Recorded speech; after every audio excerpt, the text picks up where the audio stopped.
Fala galera, beleza? Vamos a mais uma aula do ciclo de aula que estamos fazendo de figuras de linguagem. Pois é. Hoje a gente vai falar um pouco mais, tá? Hoje a gente vai falar de uma figura apenas. Você vai falar, ué, você acabou de falar que vai falar um pouco mais e vai falar de uma figura apenas? Tá sendo paradoxal, Débora. Pois é que a gente vai falar um pouco mais a respeito de não só no âmbito da figura de linguagem, mas da questão sintática. Até porque a figura que vamos abordar hoje, o pleonasmo, é uma figura sintática, tá bom? Então, como assim? Figura sintática? Caramba, você não falou disso até agora nas aulas anteriores. Seguinte, as figuras que nós vimos, então vamos repassar rapidamente quais as que nós vimos. Nós começamos a ver algumas figuras que são tem sempre alguma semelhança, algo em comum entre elas, né? Então, as primeiras que nós vimos tinham de maneira semelhante o fato de que elas lidavam com repetição ou ausência de alguma coisa. Então, nós vimos o assíndeto, então era a ausência completa de conjunções em situações em que nós deveríamos ter uma conjunção presente. O polissíndeto, que aí é o oposto do assíndeto, nós temos excesso de conjunções, eram conjunções coordenativas, lembrem-se disso. E aí, se você pensar, ambas estão dentro aí do aspecto sintático também, né? Nós vimos anáfora, que aí é a repetição sempre de termos iniciais aí, de versos, de frases, né? Sempre começando de forma igual. Quando, enfim, seja que começo for. Né? Então, sempre começando igual. Na aula a gente até viu uma música da Daniela Mercury que ela começa igualzinho todos os versos. Então, isso é anáfora, certo? Essa foi a terceira. Também no âmbito sintático, perdão, semântico não, âmbito sintático, da estrutura aí, né, da frase. Bem, continuando, então essas três estão no âmbito sintático, semelhante ao que a gente vai ver hoje com o pleonasmo. Pleonasmo também vai estar no âmbito sintático, se eu falei semântico antes, apaga, tá? E com a semelhança também que lida com uma certa repetição, ó, já tô dando um spoilerzinho. Bem, vimos essas três. Depois, vimos duas que lidam com a questão do sentido oposto, que são antítese e paradoxo, ou oxímoro. Eu prefiro o nome paradoxo, que é quando você tem um sentido oposto aí. Não vou ficar repetindo a explicação de ambas, já tem aula para elas, se precisar, retoma lá essa aula. E na última aula de figuras, nós falamos das figuras sonoras. Quais são elas? Vimos 4, então já foram um total de 9 até agora, vai ser a 10ª com o pleonasmo. Quais foram as sonoras, as figuras do som que nós vimos?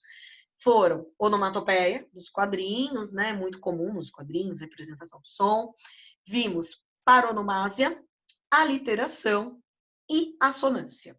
Tá? Então, hoje nós veremos algo totalmente diferente dessas sonoras que nós vimos, que é o pleonasmo. Então, nosso objetivo com a aula de hoje, vocês conheçam essa figura do pleonasmo, conheçam as vertentes diferentes aí que nós teremos, vamos falar de duas situações, o pleonasmo enquanto figura de linguagem e o pleonasmo vicioso, que é mais presente no nosso cotidiano, e também vamos conhecer um pouco, nessa linha sintática que o pleonasmo está, do conceito do objeto pleonástico. Sei que o nome é esquisitão, mas é algo bem simples. Vocês vão ver, garanto para vocês, estou mentindo não. Vamos lá. Para começar, fiz uma busca na internet, tá? Fiquei fuçando lá no Google, foi divertido fazer isso, confesso a vocês. Aconselho a que façam também. Buscando frases dentro do conteúdo que a gente quer agora. Então, antes até de explicar o conteúdo, vou mostrar algumas dessas frases, essas imagens que eu fui retirando da internet aí para vocês. Ó, essa frase é muito comum da gente usar. Na minha opinião pessoal, vocês deveriam assistir as minhas aulas sempre. Na minha opinião pessoal, vejam a próxima, até com a imagenzinha aqui do Mário. Prefiro morrer do que perder a vida. Aqui um trechinho de um verso de uma música super conhecida. Pelo menos era na minha adolescência, na minha infância, tá? O que é imortal não morre no final. Olha outra. Quem é a viúva do falecido, né? Você chega lá no, né, tá no velório e tal, de uma pessoa, e quem é a viúva do falecido? Aí você vai falar agora, até aqui, talvez vocês não tenham reparado nada demais, porque vocês talvez estejam acostumados a pronunciar esse tipo de frase, esse tipo de expressão, que aí a gente tem que pensar aqui que todas elas têm em comum. Mas vejam as próximas, que são placas encontradas aí pela rua. Pintamos casa a domicílio. Não, cara, peraí. Você vai pintar minha casa da sua casa, não é a domicílio. Jesus amado. Vamos lá. É igual a primeira. Você é minha, não, é minha opinião pessoal. Não, não, é a sua opinião que é a minha pessoal. Nossa, que maluco. Não consigo refletir aí, ó. Olha essa outra placa. Essa é muito engraçada. Proibido comércio ambulante de camelô sem autorização. Opa, camelô é o quê, gente? Não é ambulante? Ó, ainda, né, ainda não sei se é uma placa aí de uma região pública, pagou-se por isso, por essa placa. Essa é o máximo. Gelo gelado. 24 horas eles atendem aqui. Olha só, gelo gelado. Não, professor, podia ser lá o paradoxo, né? Lembra das nossas últimas aulas que a gente viu, né? A questão do paradoxo, eu trouxe até um verso para vocês que fala sobre né, o fogo ali, o gelo com fogo. Você fala, não, o gelo podia ser quente, cara. Vamos lá. Proibido barulho sonoro. Não! Se o barulho vai ser sonoro, vai ser o quê? Barulho não é som. Ai, Jesus amado. E essa última. Peixaria. Temos peixe. Não, não, o que você espera da peixaria? Você espera que na peixaria tenha o quê? Tenha carne de vaca. Que a peixaria tenha, sei lá, galinha, tenha frango. Você não vai esperar que na peixaria tenha peixe. Não, não, não, não, não. Bem, tem esses exemplos. É muito engraçado. Talvez vocês não estejam achando nada engraçado. Essa é a minha cara besta aqui falando com vocês. Mas, gente, é hilário isso. Então, algumas situações você fala, professora, eu não faço isso de jeito nenhum. Eu não ia fazer uma placa lá para uma peixaria, temos peixe. Eu não ia, né? Tem um comércio da família, não ia colocar gelo gelado. Tá, mas na minha opinião, pessoal, tenho certeza absoluta que você já disse absoluta, tá? Então, tudo isso, todas essas situações, todas essas frases, placas, enfim, o que elas têm em comum? Elas têm em comum o fato de que você apresenta algo redundante. O que eu quero dizer com redundante? Você repete a mesma informação que já está ali presente através de uma palavra. Ah, isso é o pleonasmo. Pronto, posso acabar a aula por aqui? Acabou, beleza? Parou o vídeo? Não. Vamos entender um pouquinho mais desse pleonasmo. E aí eu trouxe mais duas para vocês, que eu peguei aqui duas tirinhas, tá? A primeira, saia para fora, Rex. Ela te enxotou com um pleonasmo? Impossível, ela não seria capaz. Então o que era? Entendi levar a saia para fora. Ah, cachorro esperto, não? Olha só, aqui a gente tem até aí uma ambiguidade, né, com a palavra saia. O verbo sair e saia o objeto, né, a roupa. Bem, aqui cadê o pleonasmo? O que a gente tem de repetitivo, gente? Não, eu vou mandar você sair para dentro. É óbvio que é sair é para fora. Então não precisa, olha, vejam só. É uma repetição desnecessária nessa situação. Porque se eu estou falando saia, não precisa falar que é para fora, é óbvio que é para fora, né? Como na de baixo, vejam. Enfermeira, eu estou com muita dor que dói muito. Não, não. Você está com dor e não dói. É óbvio que a dor dói, então é uma repetição desnecessária. Vejam, a enfermeira brinca. Você está com pleonasmo. Oh, isso é grave, enfermeira? Bem, dependendo da situação, se for comigo, vai ser grave sim, né? Se eu, Débora, for só professora. Se for só enfermeira, perdão. Só professora eu sou. Eu espero. Vamos lá, então. Vamos entender na teoria, então, a gente viu na prática o pleonasmo, vamos entender, a explicação é simples. O pleonasmo é uma repetição de ideias, tá? Então, a gente, infelizmente, no dia a dia é muito comum, ou felizmente, a gente faz parte. No cotidiano, a gente solta inúmeros pleonasmos. Tá? Então, você repete uma ideia, né? Ah, vou descer ali embaixo, vou subir ali em cima. É muito comum essa repetição. no nosso cotidiano. E essa repetição de ideias de forma desnecessária é chamado vício de linguagem. Então, aí seria um erro, tá? Essa repetição desnecessária. É um vício de linguagem, que a gente também chama de pleonasmo vicioso, tá bom? Por que eu tô falando que esse é um erro?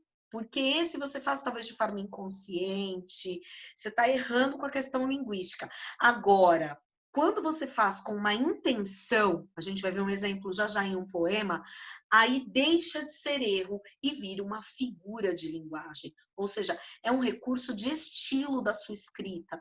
Você quer reforçar aquela ideia, tá? Assim como a gente viu lá nas antíteses, nos paradoxos, você quer reforçar, você quer enfatizar uma ideia. Então vejam aqui o poema da Flor Bela Espanca, uma poetisa portuguesa assim, importantíssima do início do século XX. Gente, foi uma mulher incrível, tá? Aconselho a que vocês pesquisem um pouquinho sobre ela, vocês vão ver que foi uma mulher que para a época revolucionou muito, teve uma postura que chocou. Tá? Ela não foi espancada antes que alguém olhe o nome dela e fale, ela era espancada. Não, é o sobrenome mesmo, tá bom? Então vamos lá, ao soneto dela. É triste, diz a gente, a vastidão do mar imenso, e aquela voz fatal com que ela fala agita o nosso mal. E a noite é triste como a extrema unção. É triste, dilacera o coração, um poente do nosso Portugal. E não veem que eu sou, eu afinal, a coisa mais magoada das que são? Poentes de agonia, trago-os eu dentro de mim. E tudo quanto é meu é um triste poente de amargura. E a vastidão do mar, toda essa água, trago-a dentro de mim, um mar de mágoa.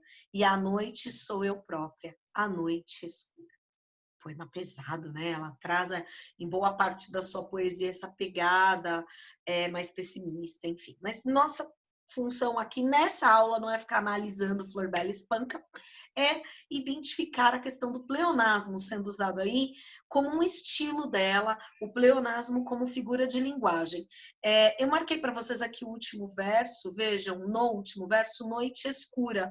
Isso é um pleonasmo. Por quê? Gente, a noite é escura mesmo, o céu fica escuro, enfim. Aí talvez alguns mais questionadores falam, dependendo do lugar do mundo, né? Tá bom, gente. Salvo essas exceções, em geral a noite, e aí para Portugal a noite é escuro mesmo. Então pressupõe escuridão quando se fala de noite, daí esse pleonasmo. Só que ela utilizou com intenção, não foi um erro de linguagem, foi com a intenção de reforçar a tristeza, a melancolia do eu lírico.